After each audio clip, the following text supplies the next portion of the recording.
One of the most perplexing things about reality is what seems obvious: time.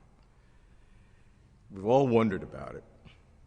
But when you think about time and then you think about God, then the two together really cause complexity. Yes.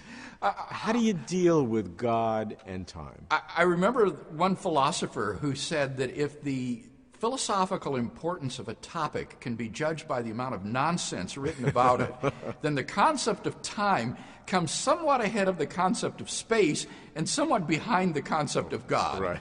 And you put God and time That's together, good. you have a subject that Volatile. is truly baffling and mind-expanding, one of the deepest. I spent 13 years working on this topic as my major research interest, and it's an inexhaustible study. All right, 13 years worth. Tell me what you learned. Well, I think we need to talk about the nature of time most fundamentally. I think that this is the question. And philosophers have distinguished two radically different concepts of time that will profoundly affect how you view reality and I think how you view God's relationship to time. Okay, what are they? One view of time is what we might call a dynamic theory of time, or a tensed theory of time. And what it says is that the moments of time are ordered by past, present, and future, and that these are real and objective aspects of reality. The past is gone. It no longer exists. The present is real. The future has not yet come to be and is not real. And so the future is not sort of out there ahead of us down the line waiting for us to arrive. The future is pure potentiality. Only the present is real. And so things in time come to be and pass away. There is real, objective, temporal becoming in the world as things come into existence and then pass out of existence. That's the dynamic process or tensed theory of time. Tensed meaning that there are verbs which have past tenses and present tenses and future tense. Yes, and that those tenses express objective features of reality. That's the key. Now, sometimes you call this the A theory.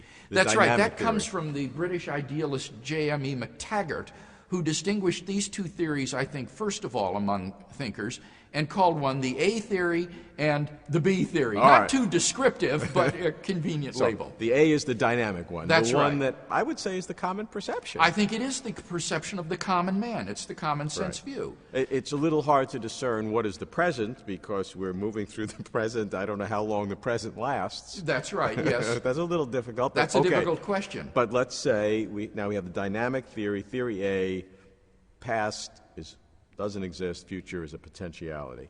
Now, what's the B theory? The B theory, or the static theory, or the tenseless theory of time, says that the difference between past, present, and future is just an illusion of human consciousness.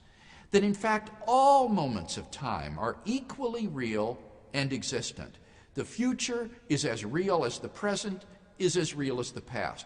So for the people in 1868 is real, and we are in the future. For the people in 2050, we are in the past, and the present for them is real. But all of those are just subjective standpoints of those observers. In fact, if you could stand back and see things from a sort of God's eye point of view, all moments in time are equally real, and temporal becoming is just a subjective psychological feature of human consciousness, not a real feature of the world. Moving in this path. That movement, that sense of movement, is a purely subjective illusion of consciousness. Because each place in this four-dimensional space-time block is equally real. That's correct, and that is one way to conceive of it, is that the universe is a four-dimensional reality, not a three-dimensional reality which elapses or goes through time. Really, things are extended in four dimensions, and the whole space-time block, that whole four-dimensional block, just exists timelessly.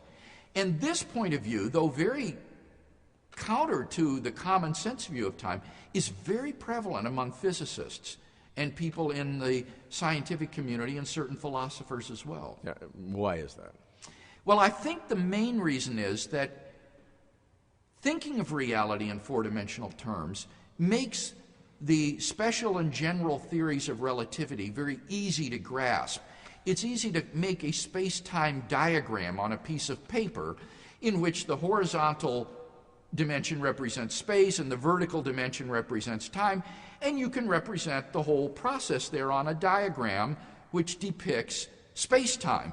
And I think many scientists interpret the diagrams as literal representations of reality, that reality really is a four-dimensional space-time block. Because the interpretation is that absolute space and absolute time have been shown to be erroneous by Einstein.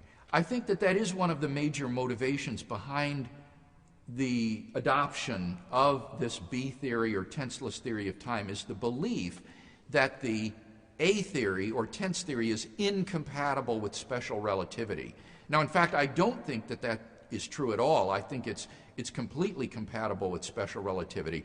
But I'm sure you're right that this is one of the major motivations for adopting this four-dimensional view. Let's try to understand the B theory, the tense-less theory of time, because that's the one that's certainly counterintuitive to our normal way of thinking. What does that mean, tenseless? How do I deal with the fact that my children were born sometime in the past, okay, and I can't use a tense to describe that? Is there a sequence of events? Yes, sequence is still real in the sense that the events in time are related as earlier and later than each other. And that is a real and objective relation. But what the tenseless theorists deny is that things are really and objectively past, present, and future. So they can order things in an earlier or later sense, but they don't put a past tense on it as if it once existed and now does not. That's correct. Your birth is always earlier than your death, whether they lie in the future, whether one is in the present, or whether both in the past. Your birth is always earlier than your death.